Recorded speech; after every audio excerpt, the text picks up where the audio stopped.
আল্লাহ পাকের বান্দা জনাব মুহাম্মদ রাসূলুল্লাহ সাল্লাল্লাহু আলাইহি ওয়াসাল্লামের উম্মতগণ, আল্লাহ পাক রব্বুল আলামিন আপনাকে আমাকে এই ফিতনা ফাসাদের জমানায় যখন তাম দুনিয়ার থেকে ইসলাম মুসলমানকে মিটিয়ে দেওয়ার ষড়যন্ত্র চলতেছে, তাম দুনিয়ার মধ্যে ইসলাম মুসলমান থাকবে কি থাকবে না এই প্রশ্নের সৃষ্টি হয়েছে। যে জমানায় মানুষ নেকের কাজ ছাড়তেছে, গুনার কাজ ধরতেছে, শুধু গুনার কাজ ধরেই না বরং গুনার কাজে প্রতিযোগিতা শুরু করছে, কে কার আগে জাহান্নামে যাবে। সবাই বলি নাউযুবিল্লাহ। যে জমানায় মানুষ নেকের কাজে আশ্চর্য হয়, গুনার কাজে স্বাভাবিক থাকে, যে জমানায় মুসলমান ইসলামকে পছন্দ করে না বরং নামধারী মুসলমান ইসলামের সবচেয়ে বড় দুশ্মন হয়ে গেছে, যে জমানায় শিরক বিদআতকে ইবাদত মনে করে, কবর পূজা, ব্যক্তি পূজাগুলি শিরক বিদআত, কিন্তু দাবি করে আমি আবেদ। শিরক বিদআতকে বলেন ইবাদত মনে করে, বলেন কি মনে করে? সবাই একটু কথা বলি, শিরক বিদআতকে কি মনে করে ভাই? ইবাদত মনে করে। আবার যা শিরক বিদআত না তাকে শিরক বিদআত মনে করে। যেরকম লামুজহাবিরা তথাকথিত আহলে হাদিসরা ইমাম মানা মাযহাব মানাকে কি বলে? শিরক বিদআত। অথচ এগুলি খুবই জরুরি। একজন সাধারণ মানুষ ইমাম মানা ব্যতীত, মাযহাব মানা ব্যতীত দ্বীনের উপরে চলার কোনো সুযোগই নাই, জান্নাতে যাওয়ার কোনো পন্থাই নাই।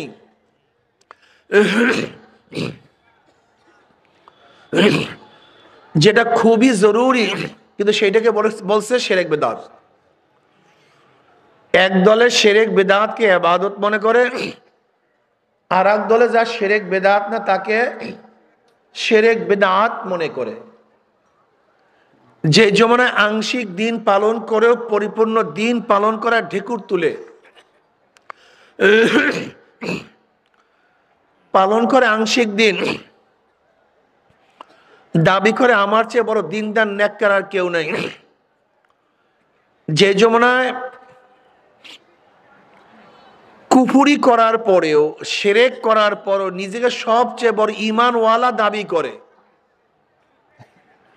সেই মুহূর্তে আল্লাহ পাক রব্বুল আলামিন আপনাকে আমাকে কোরআন ও হাদিসের মজলিস, আলেম ওলামা, মুমিন, মুত্তাকিন, এই জাকিরিন শাকিরিনদের গুরুত্বপূর্ণ এক দামি মজলিসে আসার বসার, বলার শোনার তৌফিক দান করছেন আল্লাহ পাক। অন্যান্য মানুষের মধ্য থেকে আপনাকে বেঁচে বেঁচে এই দামি জায়গায় আসার তৌফিক দান করছেন, এর শুকরিয়া তান সবাই বলে আলহামদুলিল্লাহ। এই মজলিস অনেক গুরুত্বপূর্ণ, অনেক দামি। আমাদের শায়খ মুর্শিদ নব্বরাল্লাহু মারকাদাহু বলতেন, বাবা, কোন ব্যক্তি হক্কানি উলামায়ে কেরামের বয়ান শোনার জন্য যদি বাড়ি থেকে রওনা করে, বয়ান শেষে আখিরে মোনাজাত দিয়ে বাড়িতে চলে যায়, তার আমলনামায় 50 লক্ষ নেকের কাম লিখাই হতে পারে না। ভাই সুবহানাল্লাহ বলবেন না নাকি? নেক হবে কিভাবে? এই যে একবার সুবহানাল্লাহ বলছেন, বলার সাথে সাথে আমলনামায় 1000 নেকি লেখা হয়ে গেছে। এরপর অনেকেই কিন্তু বলে নাই সুবহানাল্লাহ, 1000 গুনাহ ঝরে গেছে, মিজানের অর্ধেক নেকে পূর্ণ হয়ে গেছে। বুখারীর মধ্যে রওয়ায়াত আছে, শেষ রওয়ায়াত, ওয়া আবী হুরায়রা রাদিয়াল্লাহু তাআলা قال قال রাসূলুল্লাহ, পড়েন সবাই সাল্লাল্লাহু আলাইহি ওয়াসাল্লাম, সবাই পড়েন। কালিমাতানে হাবিবাতান ইলার রহমান খফিফাতানি আলাল লিসান সাকিলাতানি ফিল মিজান সুবহানাল্লাহি ওয়া বিহামদিহি সুবহানাল্লাহিল আযীম। ভাই চেয়ারটা পিছনে নিয়ে যান, এটা পিছনে নিয়ে যান ভাই, পিছনে নিয়ে যান।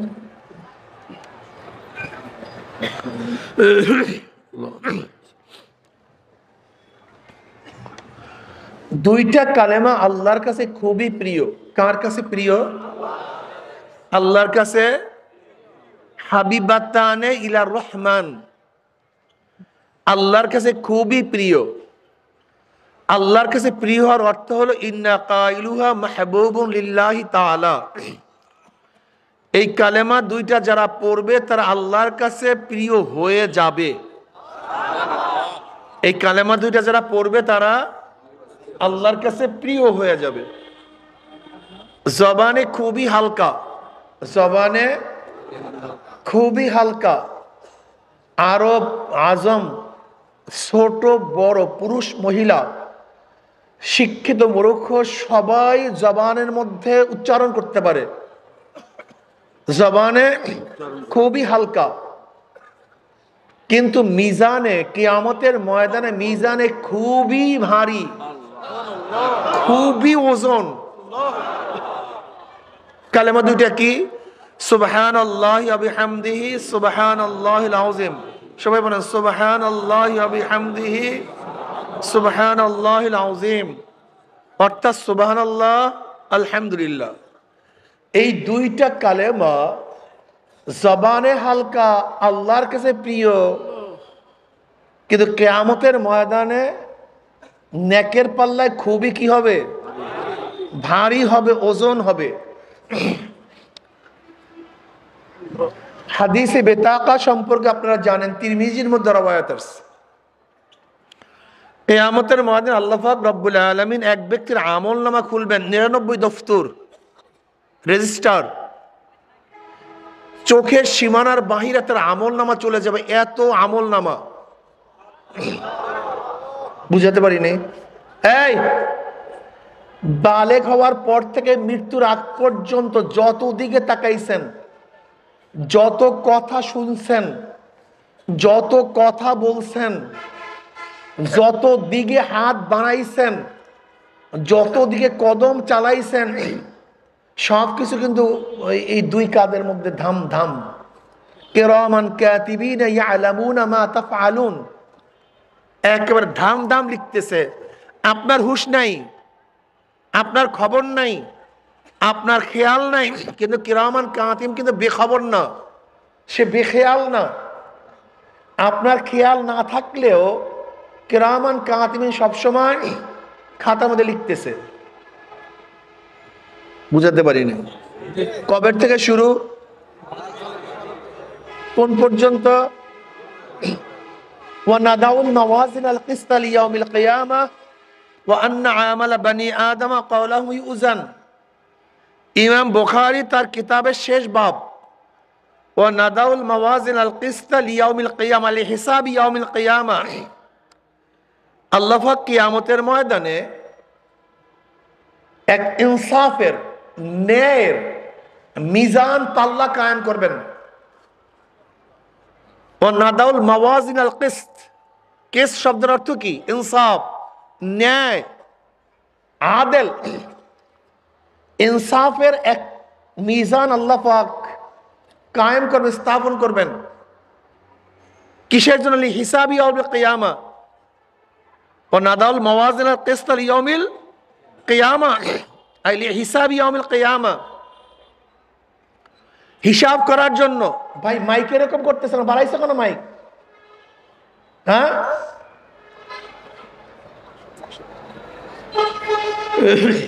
মাইক বাড়ায়ও না, মাইক কমায় দাও।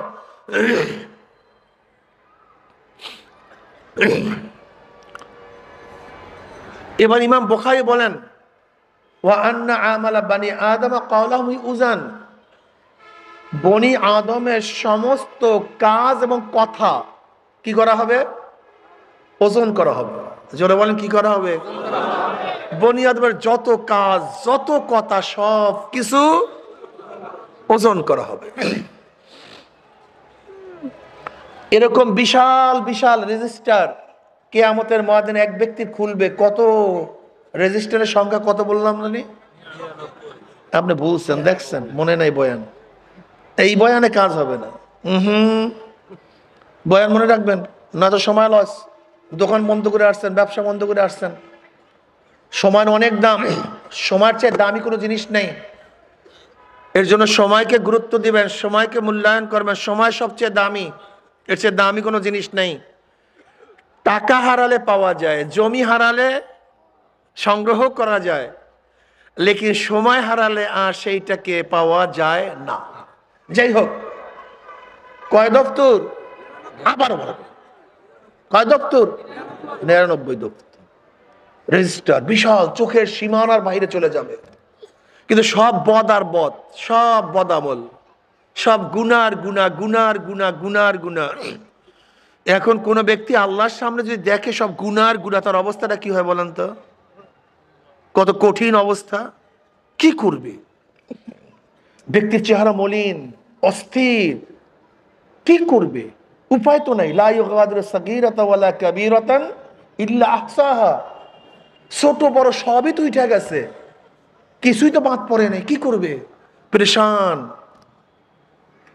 এর মধ্যে আল্লাহ ছোট্ট একটা কাগজ বের করবেন। কি বের করবেন? একটা ছোট্ট কাগজ বের করবেন। ওই ব্যক্তি বুঝতে পারবে যে আল্লাহ পাক ওই 99 দফতর এক পাল্লায় রাখবে আর ওই ছোট্ট কাগজটা আর এক পাল্লায় রাখবে। এটা বুঝতে পারবে ব্যক্তি। এখন ওই ব্যক্তি বলবে, আল্লাহ, এই বেতাকা ছোট্ট একটা কাগজ টুকরা, এই একটা টুকরাকে তুমি এই এত বিশাল ভান্ডারের অপোজিটে দিয়া মাপা, এতে ফায়দাটা কি, লাভটা কি? কথাটা বুঝাতে পারিনি। একদিকে পাহাড় আর একদিকে মাসি, এইটা দিয়ে আপনি কি তুলনা করতে চান, কি মাপতে চান? ওই ব্যক্তি বলবে আল্লাহকে। এবার আল্লাহ বলবেন, আজকে কার উপরে জুলুম করা হবে না, কার উপরে জুলুম করা, কার উপরে জুলুম করা হবে না। দেখ কি করি, দেখতে থাক। এরপরে 99 দফতর আমল নামা এক পাল্লায় রাখবে আর ওই ছোট্ট কাগজটা আর এক পাল্লায় রাখবে। নবী আলাইহিস সালাতু ওয়াস সালাম ফরমান, পড়লেন না কিন্তু সাল্লাল্লাহু আলাইহি ওয়াসাল্লাম? বারবার বলতে পারবো না। নবী আলাইহিস সালাতু নাম শোনার সাথে সাথে পড়বেন কি সাল্লাল্লাহু। আপনি নবী আলাইহিস সালাতু ওয়াস সালামের উপর দুরূদ পড়বেন একবার, আমার মাওলায় খুশি হয়ে রহমত নাযিল করবে 10 বার। নবী আলাইহিস সালাতু ওয়াস সালাম ফরমান, পড়েন নাই কিন্তু, কিছু নিয়ে যান ভাই, কমপক্ষে কিছু নেক তো নিয়ে যান কমপক্ষে। নবী আলাইহিস সালাতু ওয়াস সালাম, মাশাআল্লাহ, এইবার হয়েছে না? তিনি ফরমান, যখনই ওই ছোট্ট কাগজটা অপর পাল্লায় দিবে, ওই ছোট কাগজের ওজনে ওই 99 দফতরের পাল্লাটা এত উপরে উঠা যাবে, দাম করে ওই যে নিচে ডাবিয়া যাবে। সেই কাগজটার মধ্যে কি লেখা ছিল?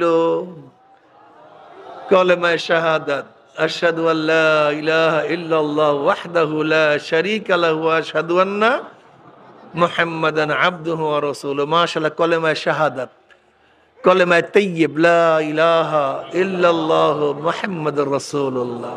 এত ওজন মাওলার নাম, মাওলার নাম এত ওজন। ইন্না সানুলকি আলাইকা কওলান সাকিলা, খুব ভারী। কোরআন খুবই ওজনওয়ালা, মাওলার নাম খুবই ওজনওয়ালা। এই জন্য যেই ব্যক্তিরা মাওলার জিকির বেশি বেশি করবে, তারা হাসতে হাসতে মাওলার জান্নাতে চলে যাবে। যারা বেশি বেশি মাওলার জিকির করবে, বিনা হিসাবে জান্নাতে চলে যাবে। যারা বেশি বেশি মাওলার জিকির করবে, পুলসিরাত পাড়ি দিয়ে মাওলার জান্নাতে চলে যাবে। যাই হোক, এই মাজলিস অনেক গুরুত্বপূর্ণ, অনেক দামি।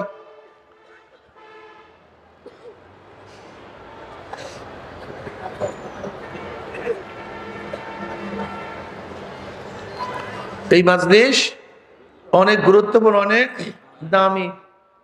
খুব খেয়ালের সাথে কিছু বয়ান শোনা চাই, খুব খেয়ালের সাথে।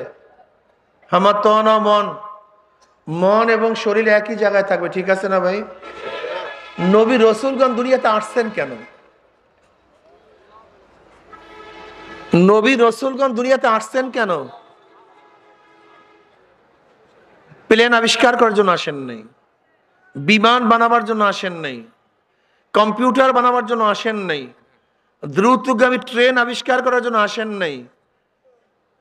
ওই আবু দাবির বা দুবাইয়ের বুরুজ আল খলিফা উঁচা বিল্ডিং বানাবার জন্য নবী রসুলগণ দুনিয়াতে আসেন নাই।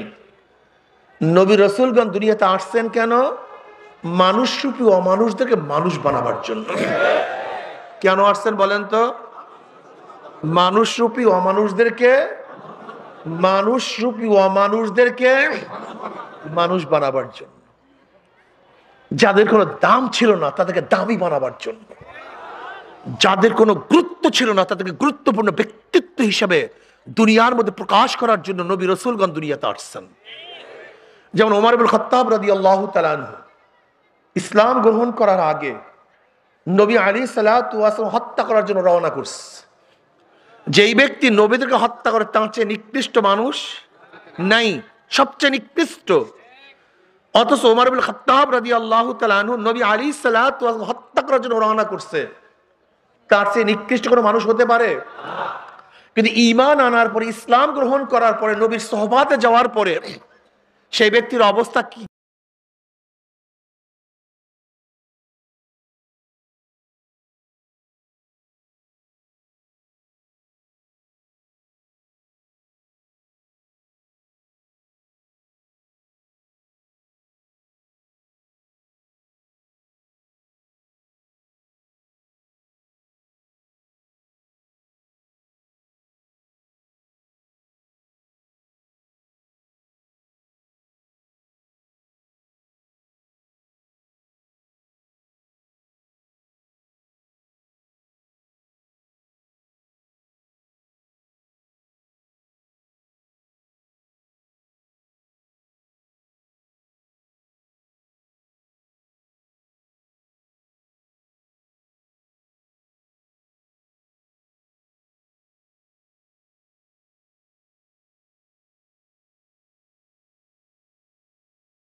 বেলাল হাবশির, কালো হাবশার লোক। আপনারা জানেন তৎকালীন আরবরা গোলামদের সাথে জানোয়ারের চেয়েও খারাপ ব্যবহার করত, যার কোনো দাম ছিল না, মূল্য ছিল না, সম্মান ছিল না, ইজ্জত ছিল না। কিন্তু ঈমান ইসলাম গ্রহণ করার পর আল্লাহ পাক কেমন দামি বানায় দিয়েছে। বেলাল হাবশি হাটে জমিনের মধ্যে, পায়ের আওয়াজ আরশের মধ্যে। নবী আলাইহিস সালাতু মেরাজের রজনীতে জুতার আওয়াজ পান, পায়ের আওয়াজ পান। জিব্রাইলকে প্রশ্ন করেছে, ভাই জিব্রাইল কার পায়ের আওয়াজ? বলে বেলাল হাবশির পায়ের আওয়াজ। হাটে জমিনের মধ্যে পায়ের আওয়াজ আরশের মধ্যে। বেলাল হাবশি জমিনের মধ্যে আজান দেয়, 7 তবক আসমান ভেদ করে আজানের আওয়াজ চলে যায় আরশের মধ্যে। কিয়ামতের ময়দানে নবী আলাইহিস সালাতু যে উটের উপরে থাকবেন, সেই উটের লাগাম থাকবে বেলাল হাবশির হাতের মধ্যে। যে বেলাল হাবশি ছিল গোলাম জাত গোলাম, নিজেও গোলাম, বাবা দাদা গোলাম। সেই বেলাল হাবশিকে যখন আমিরুল মুমিনিন অর্ধজাহানের বাদশাহ হযরত ওমর বিন খাত্তাব রাদিয়াল্লাহু সম্বোধন করতেন, কি বলতেন? সাইয়্যিদুনা বেলাল, আমাদের সর্দার, আমাদের নেতা বেলাল। ইসলাম ঈমান তাকে দামি বানায় ফেলেছে। কত মানুষ মারা গেছে, কত কোটি কোটি মানুষ মারা গেছে, কেউ কাউর নাম নেয় না। আর সেই গোলাম যারা গোলামের নাম এখানে বসিয়ে নিতে আসি, ইসলাম তাকে সম্মানিত করে ফেলেছে। কিয়ামত পর্যন্ত তার নাম শুনে মানুষ শ্রদ্ধা ভরে তাকে স্মরণ করবে, দোয়া করবে। বুঝাতে পারি এরকম কত গোলাম, কত কৃষক, কত শ্রমিক, কত মজদুর, কত মেতর আল্লাহর ওলি হয়ে গেছে। আপনারা জানেন দিল্লির যে জামে মসজিদ, এই দিল্লি জামে মসজিদের ইতিহাস জানেন? অনেকেই জানেন না। এই দিল্লি জামে মসজিদ বাদশাহ শাহজাহান করছে। বাদশাহ শাহজাহান একটা মসজিদের স্বপ্ন দেখছে। তিনি ভাবছেন যে স্বপ্নে মসজিদ দেখছি সেই ডিজাইন একটা মসজিদ করব। ঘুম থেকে ওঠার পরে মসজিদের ডিজাইন ভুলে গেছে।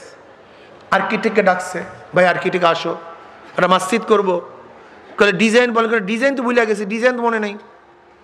বলে মসজিদ আঁকবো কিভাবে, ডিজাইন বলেন। বলে মনে নেই। বলে এটা আমার কাজ না, আধ্যাত্মিক লোকের কাজ, তাদেরকে নিয়ে আসেন।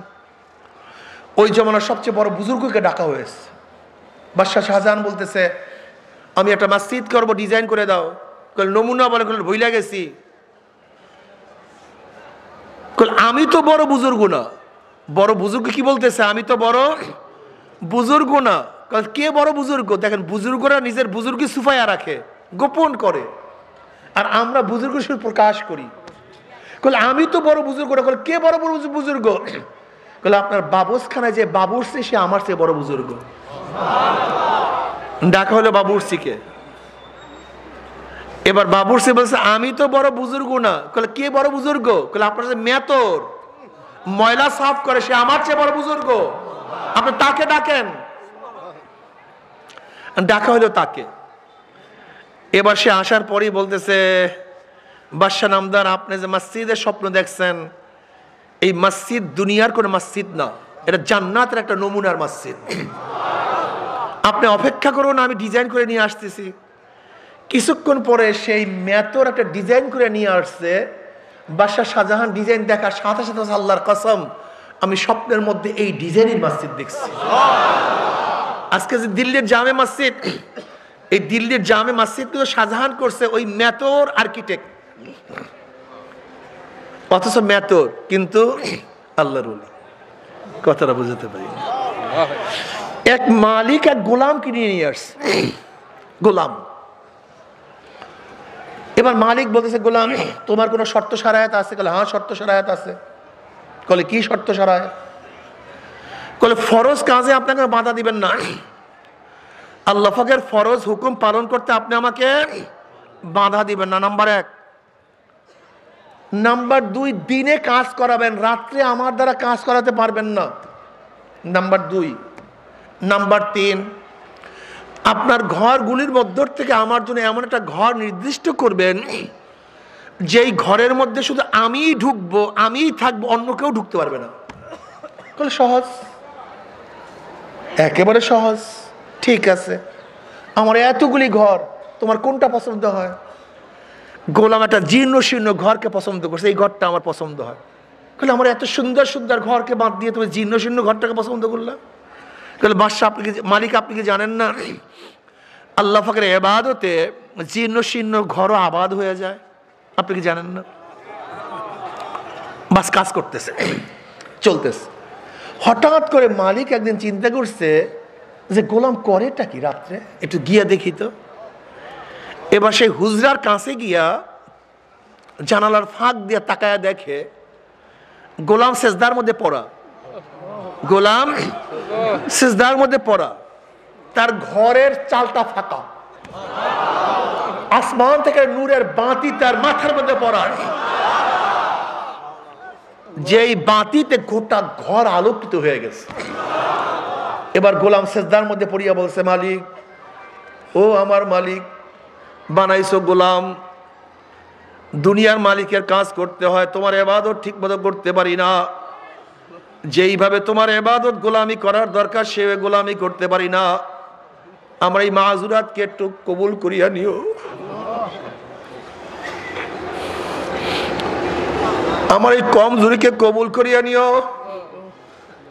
এরকম করিয়া সারা রাত্র কান্দে আর রোনাজারি করতে আছে, এইভাবে কান্নাকাটি করতে আছে। আর দুনিয়ার মালিক এই অবস্থা দেখে ফজরের আজানের পরে চলিয়া গেছে। পরের দিন দুনিয়ার মালিকের স্ত্রী কিনিয়া গোলামের হুজরার কাছে আসছে, আর স্ত্রীকে বলছে, কার দ্বারা কাজ করাই, তুই বিশাল আল্লাহর ওলি, আমরা কার দ্বারা খেদমত করি। এবার স্বামী স্ত্রী জানলার ফাঁক দিয়া সারা রাত্র গোলামের অবস্থা দেখে। গোলাম সেজদার মধ্যে পড়া, আল্লাহর কাছে ওজর খাই করতেছে, মাওলা হে আমাকে মাফ করিয়া দাও, আমি যেইভাবে তোমার ইবাদত করার কথা সেইভাবে ইবাদত করতে পারি না, যেইভাবে তোমার গোলামি করার কথা সেইভাবে গোলামি করতে পারি না, তোমাকে যেইভাবে ডাকার কাজ সেইভাবে ডাকতে পারি না, তুমি আমার এই কমজোরিকে মাফ করিয়া দাও। স্বামী এবং স্ত্রী সারা রাত তার এই অবস্থা দেখছে। ফজরের সময় চলিয়া গেছে। ফজরের পর দুনিয়ার মালিক আসিয়া বলছে, গোলাম, আর দুনিয়ার মালিকের গোলামি করার প্রয়োজন নাই, তুমি আসল মালিকের গোলামি করতে থাকো।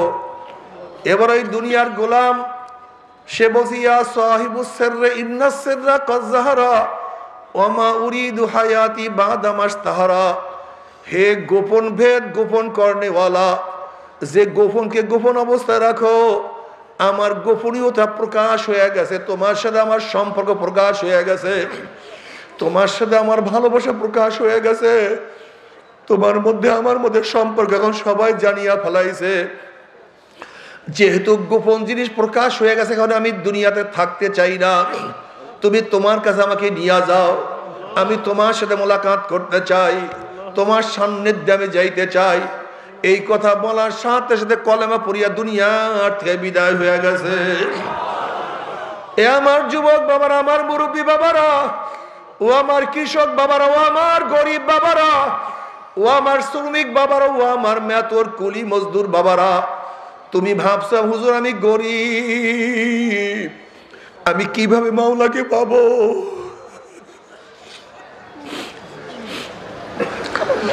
বাবার গরিব নেই তো বেশি আমার মাওলাকে পায়।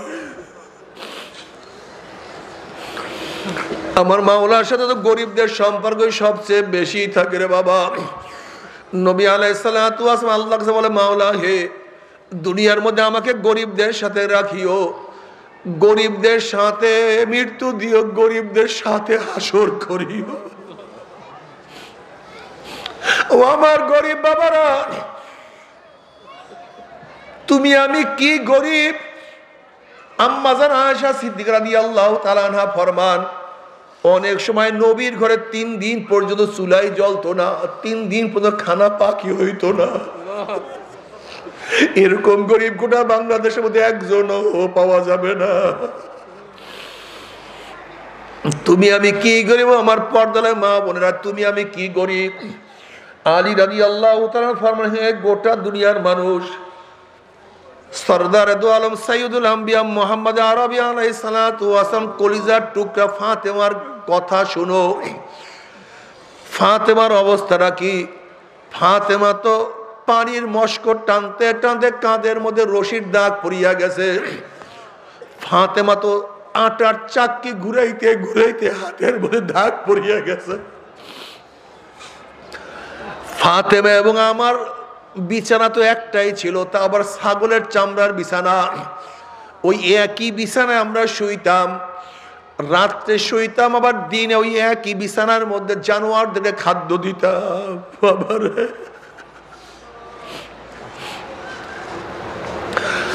নবী আলাইহিস সালাতু ওয়াস সালাম একদিন ফাতেমা রাদিয়াল্লাহু তাআলার ঘরে গেলেন। ফাতেমা রাদিয়াল্লাহু তাআলাকে সালাম দিলেন, ঘরে ঢোকার ইজাজত চাইলেন। বলতেছে, আব্বু এখন না।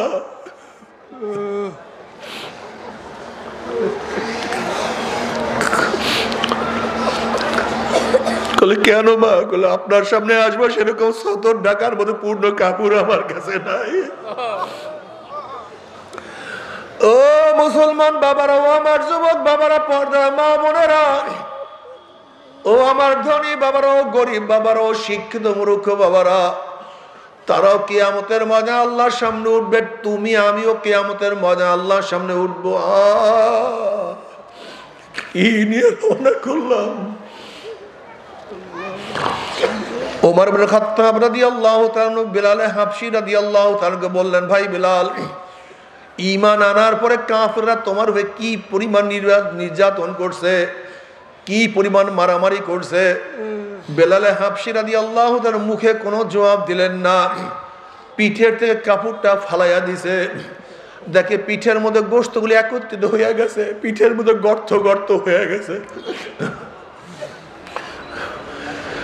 ওমর ইবনে খাত্তাব রাদিয়াল্লাহু বলেন, ভাই বেলাল, তোমার পিঠের অবস্থা এরকম কেন? বেলাল হাবশী রাদিয়াল্লাহু ফরমান, আমিরুল মুমিনিন, ঈমান আনার পর আমার পার মধ্যে রশি লাগাইয়া ঘোড়ার পিছনে বান্ধিয়া দিছে। এবার ঘোড়া চালা আমি মরুভূমির মধ্যে, পাথরি ভূমির মধ্যে উল্টাইতেছিলাম। মরুভূমির মধ্যে পাথরে জমির মধ্যে আমার সমস্ত চামড়াগুলি খসিয়া গেছে। আল্লাহ, তুই আমাদের সবাইকে মাফ করিয়া দাও। ও আমার যুবক বাবারা, বুদ্ধিমান বাবারা, জ্ঞানী বাবারা, তারা এত কষ্টের পরে ঈমান ছাড়ে নাই, ইসলাম ছাড়ে নাই। আর আজকে তোমার আমার ঈমান আনলে তোমাকে কোনো ঘর ছাড়তে হয় না, মায়ের খাইতে হয় না, তোমাকে আমাকে হিজরত করতে হয় না। এরপর আল্লাহকে সেজদা করো না,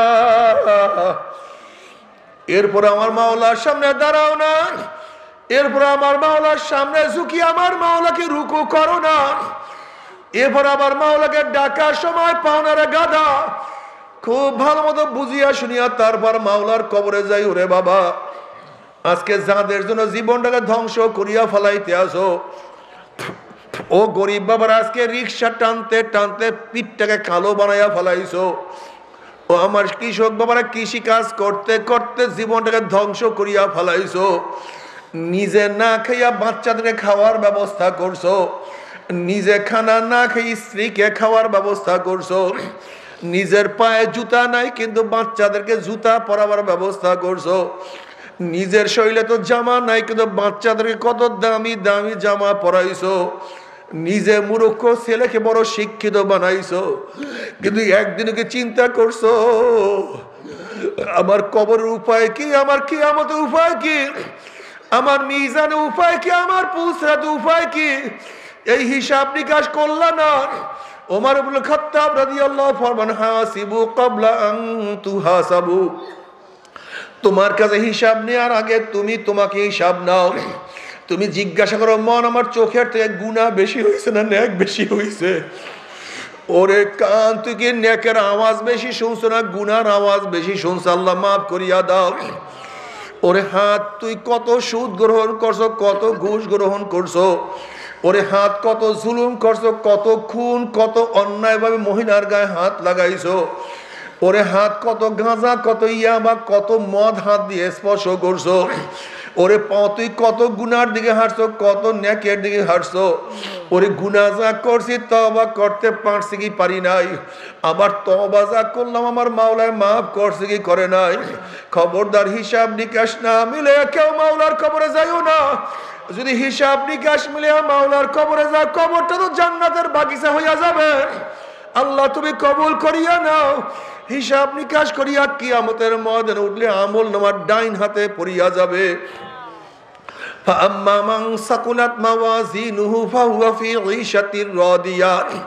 যদি নেকের পাল্লা ওজন হইয়া যায় আমার মাওলায় জান্নাতের ফয়সালা করিয়া দিবে। আল্লাহ তুমি কবুল করিয়া নাও। যদি নেক ভালো থাকে তওবা করিয়া যাইতে পারো, কিয়ামতের ময়দানে পুসরাত পানি দিয়ে আমার মাওলার জান্নাতে চলিয়া যাবা। وإن منكم إلا واردها كان على ربك حتما مقضيا ثم ننزل الذين اتقوا ونذر الظالمين فيها جثيا। 30,000 বছরের পুসরাত 1 সেকেন্ডের মধ্যে পানি দিয়ে আমার মাওলার জান্নাতে চলিয়া যাবা। আল্লাহ তুমি কবুল করিয়া নাও।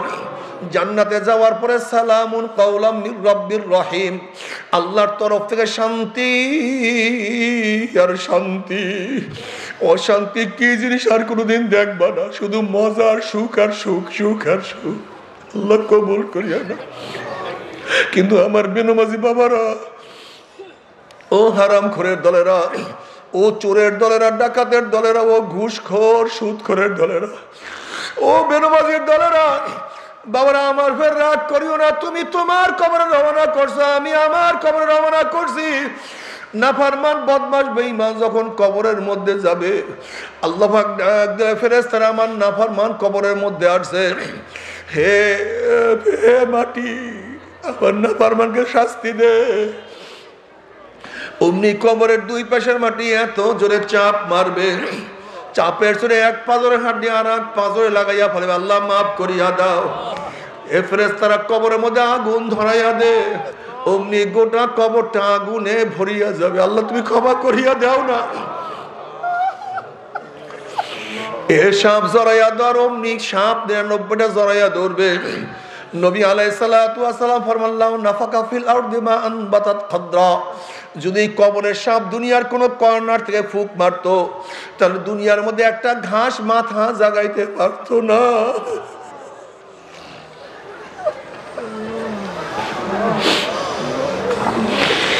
ও আমার গরিব বাবারা, ও আমার দুঃখী বাবারা, ও আমার গরিব মা বোনেরা, দুনিয়াতে কোনো শান্তি করতে পারো না, দুনিয়াতে সুখ শান্তি কি জিনিস দেখো না, আবার যদি কবরে গিয়া দুঃখ শুরু হইয়া যায়,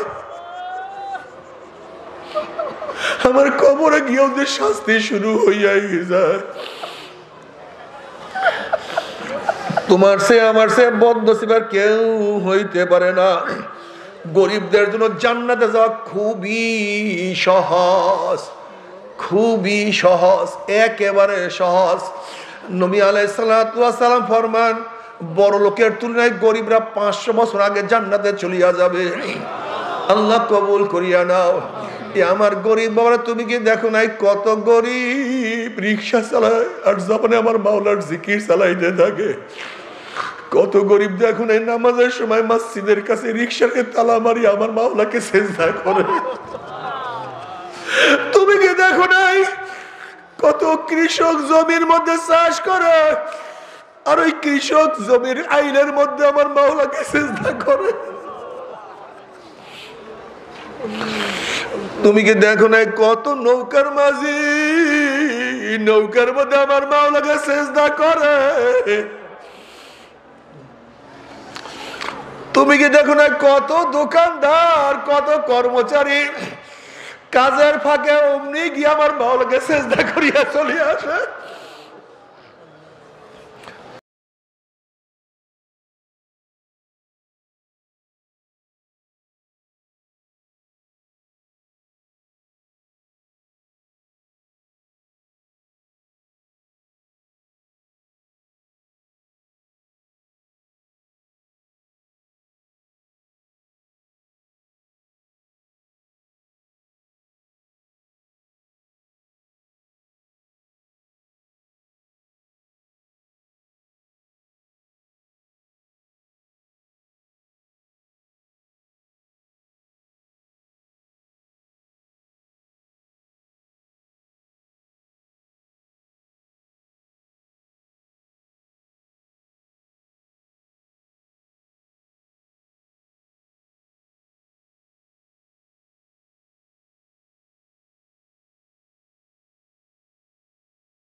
হওয়ার সময় আছে, দিন হওয়ার সময় আছে, রেজাল্ট বের হওয়ার সময় আছে, কিন্তু তোমার আমার মৃত্যুর কোনো সময় নাই।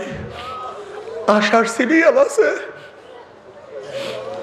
আগে বড়, তারপরে মেজো, তারপরে সেজো, কিন্তু যাওয়ার কোনো সিরিয়াল নাই। তুমি কি দেখো নাই বাবার কাঁধে সন্তানের লাশ উঠিয়া গেছে? তুমি কি দেখো নাই নাতির জানাজায় নানা দাদা উপস্থিত হয়ে গেছে? তুমি কি দেখো নাই ছোট ভাইয়ের কবর বড় ভাই খনন করা শুরু করিয়া দিছে?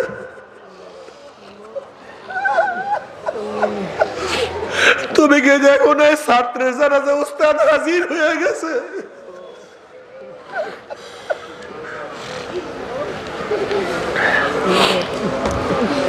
ও বাবারে, ও আমার পর্দার মা বোনেরা, বাবারে ফেরো, বাবা ফেরো। আমার মাওলাকে না নিয়ে কেউ কবরে যাইও না। আল্লাহ وأما من خفت موازينه فأمه هاوية। আর যাদের নেকের পাল্লা হালকা হয়ে যাবে, গুনার পাল্লা ভারী হয়ে যাবে, ফাউম্মুহু হাবিয়া, আল্লাহ পাক রব্বুল আলামিন তাদেরকে হাবিয়া জাহান্নামের ফয়সালা দিয়া দিবে। এখন আল্লাহ পাক নিজেই প্রশ্ন করেন, মা আদরাকা মা হিয়া, তোমরা কি জানো হাবিয়া কোন জাহান্নামের নাম? হাবিয়া জাহান্নামের ধরনটা কি? আল্লাহ পাক নিজেই জবাব দেন, নারুন হামিয়া। শোনো, হাবিয়া কেমন জাহান্নাম? হাবিয়া জাহান্নামের ডাইনে আগুন, বামে আগুন, উপরে আগুন, নিচে আগুন, সামনে আগুন, পিছনে আগুন। আল্লাহ তুমি সবাইকে মাফ করিয়া দাও, আল্লাহ সবাইকে ক্ষমা করিয়া দাও, আল্লাহ গোটা দুনিয়ার মানুষকে হেদায়েত দিয়া দাও, আল্লাহ আমাদের কলব ফারিয়া ফারিয়া হেদায়েত দিয়া দাও।